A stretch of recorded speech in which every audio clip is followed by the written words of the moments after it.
கிருஷ்ணகிரி மாவட்டம் போச்சம்பள்ளி அரசு ஆண்கள் மேல்நிலைப் பள்ளியில் தலைமை ஆசிரியராக பணிபுரிந்தவர் ரவிச்சந்திரன்.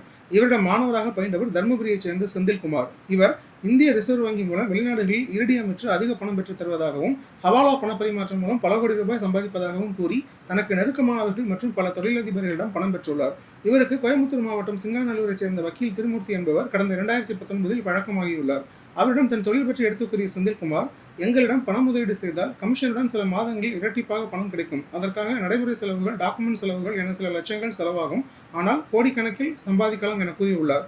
இதை முதலில் வக்கீல் திருமூர்த்தி நம்பவில்லை. இதையடுத்து செந்தில்குமார் தனது ஆசிரியரான ரவிச்சந்திரன் மற்றும் ஜார்க்கண்ட் மாநிலத்தைச் சேர்ந்த குல்ஷன் தாரத் ஆகியோரை அறிமுகப்படுத்தி இவர்கள் எல்லாம் முதலீடு செய்து லாபம் பெற்றுள்ளனர் என கூறியுள்ளார்.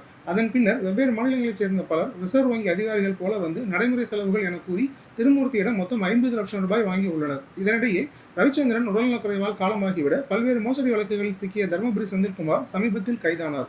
இதையடுத்து வக்கீல் திருமூர்த்தி தான் 50 லட்சம் ரூபாய் கொடுத்த ஆவணங்களை இணைத்து தகவல் அறியும் சட்டத்தில் கேட்டபோது அவை அனைத்தும் போலியானவை என தெரிய வந்தது.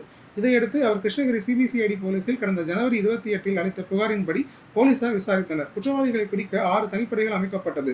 விசாரணையில் வக்கீல் திருமூர்த்தியை அதிகாரிகள் போல் நடித்து ஏமாற்றி 50 லட்சம் ரூபாய் பறித்தது ஜார்க்கண்ட் மாநிலத்தைச் சேர்ந்த குல்ஷன் தாரத், கர்நாடக மாநிலம் பெங்களூருவைச் சேர்ந்த சீனிவாசன், தெலுங்கானாவைச் சேர்ந்த ஜார்ஜ் தாமஸ், பாட்னாவைச் சேர்ந்த சோனுகுமார் துபே, கோபால் சேகர் மற்றும் ஆசிஷ் குமார் என்பது தெரிய வந்தது. இவர்கள் 6 பேரையும் தமிழக சிபிசிஐடி போலீசார் கொடுத்த தகவலின் பெயரில் கடந்த 9ஆம் தேதி அந்தந்த மாநிலத்தைச் சேர்ந்த போலீசார் கைது செய்தனர்.